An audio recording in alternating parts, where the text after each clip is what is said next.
Tinawag naman ni Duterte ang Wansambayan bilang isang grupong bayaran at iginiit na ang nasa likod ng umano'y black ops laban sa kanyang ama ay walang iba kundi isang politikong sabik na makaupo sa Malacanang sa 2028. Dahil kinontra ng kampo ni dating Pangulong Rodrigo Duterte ang panawagan ng isang grupo ng Liberal Party supporters laban sa mga posibleng host country na nanghirit na provisional release ng dating presidente. Ang bagong mensahe ni FPRRD at iba pang detalye sa report ni MJ Mondehar. Bumalik sa The Hague si Davao City Representative Paulo Duterte para dalawin ang kanyang ama na si former Philippine President Rodrigo Duterte. Ayon sa kanya, maayos naman ang kalagayan ng dating Pangulo sa loob ng ICC detention facility. Namayat, payat siya karon. Mas payat siya itong last time, Rodrigo. Dinepensahan naman ni Congressman Duterte ang kanyang ama at iginiit na walang crime against humanity na naganap sa 6 na taong panunungkulan nito bilang Pangulo. Kanya, isa itong lehitimong kampanya laban sa krimen at iligal na droga. Ito ang tugon ng mambabata sa panawagan ng Wansambayan Coalition na huwag payagan ng ibang bansa na maging host country para sa hiling na provisional release sa dating presidente.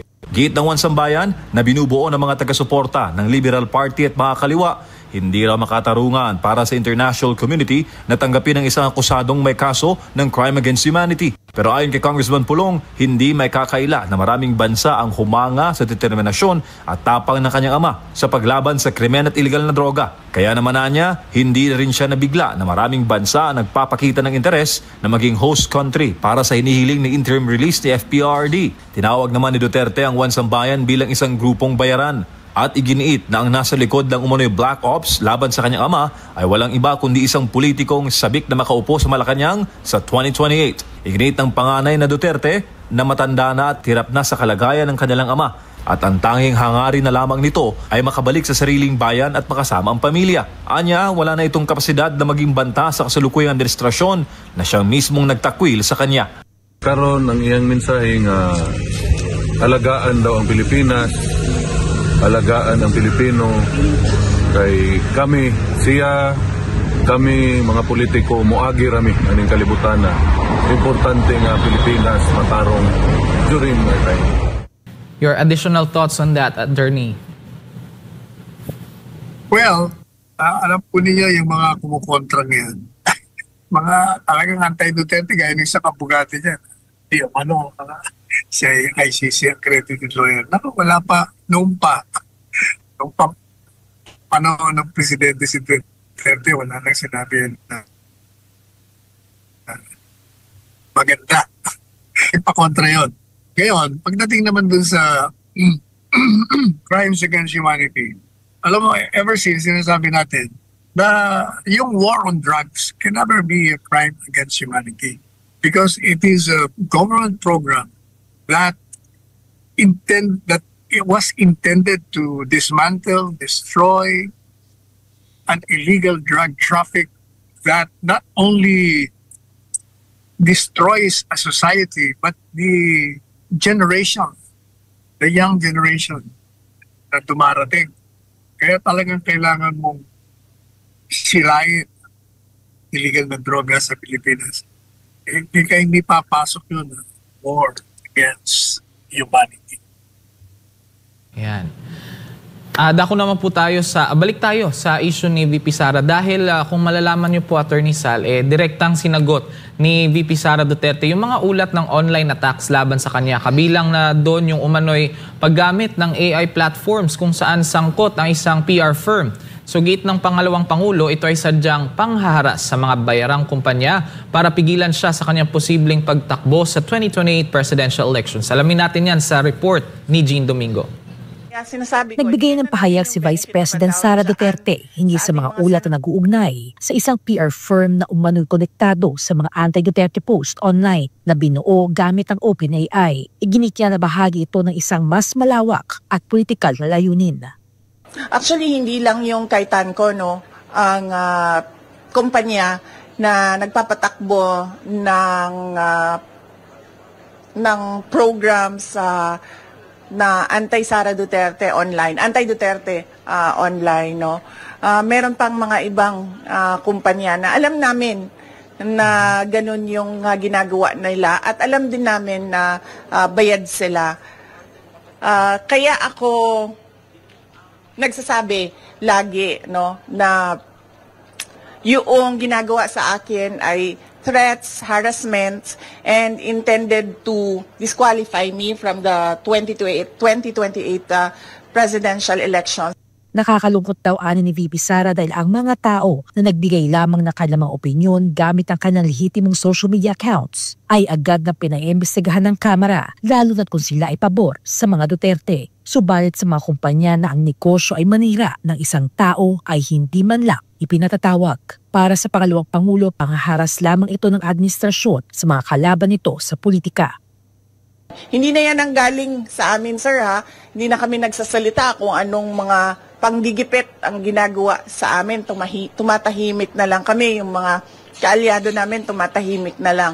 Yan talaga, tulad nung pag-amin ng mga congressman na may natanggap silang pera, kapalit ang signature, yung nilabas ng OpenAI na isang kumpanya na involved sa paninirang puri ng mga tao ay hindi galing sa amin, galing na sa universe. Para lang ipakita sa mga tao na kung anong ginagawa ng administrasyon. Puro politika, walang trabaho. At ngayon gusto pang i-blame, no, sa akin ang bagsak na ekonomiya ng Pilipinas. Nang tanungin kung may balak siyang magsampa ng kaso laban sa mga kumpanyang nasangkot sa nasabing issue, diretsahan itong tinanggihan ng bise. Hindi na, ma'am. Sobrang napahiya na siya doon nung nilabas yon ng AI. I mean, nasaan na yung credibility mo as a service provider nung sinabi na ganyan yung negosyo mo. So, ano pang point na kasuhan ko siya? Nakakahiya na napahiya na siya doon sa nangyari. At nakita ng buong mundo yung kahihiyan na ginawa niya. Hinggil naman sa hiwalay na issue ang umunoy pag-share ng AI-generated video ni na Senador Ronald Bato de la Rosa, Davao City Vice Mayor Sebastian Baste Duterte. Bilang suporta sa kanya, sinabi ni VP Sara na wala siyang nakikitang problema basta't hindi ito ginagamit para sa komersyal na layunin o negosyo. If I were a social media account owner and gagawa ako ng AI to support a certain personality, walang problema doon kasi hindi ko naman siya ginagawang negosyo eh. Hindi ko naman binibenta sa mga tao yung produkto ko eh. Sa ngayon, patuloy na nanindigan si Vice President Sara Duterte sa gitna ng issue ng mga online campaign laban sa kanya at sa kanyang pamilya habang nanatiling bukas ang usapin sa ugnayan ng teknolohiya at politika. Para sa Diyos at sa Pilipinas kong mahal, Shane Domingo, SM9 News. Ayan, Attorney Sal, ano pong masasabi ninyo sa mga platform na ginagamit ng kabila para sirain ng mga Duterte? Ganyan talaga. Alam mo sa politika, everything goes. Wala ka talagang tatakasan dyan. Talagang lahat na plataforma, na paninira, para matalo ka laban, gagamitin yan. Kaya pagdating naman dun sa kontrobersya AI, ay nilabas ni Senador Duterte, Senador Bato de la Rosa, nakalagay kasi doon yung mga bata, di ba? Mga estudyante kontra sa impeachment.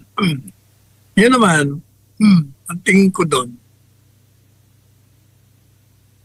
ang alam natin, kung paniniwalaan mo ang survey na majority ang kontra sa impeachment at kung paniniwalaan mo yung resulta ng eleksyon, kung saan ang majority sa mga botante ay mga estudyante o young professionals nakasama sa issue yung tungkol sa impeachment.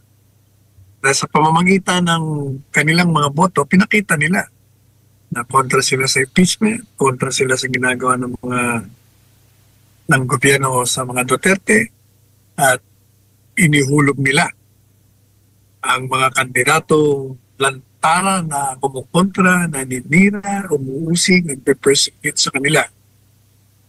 Kung maniniwala tayo sa pangyayaring yun, walang masama doon sa AI na nagpakitang mga estudyante kontra sa impeachment.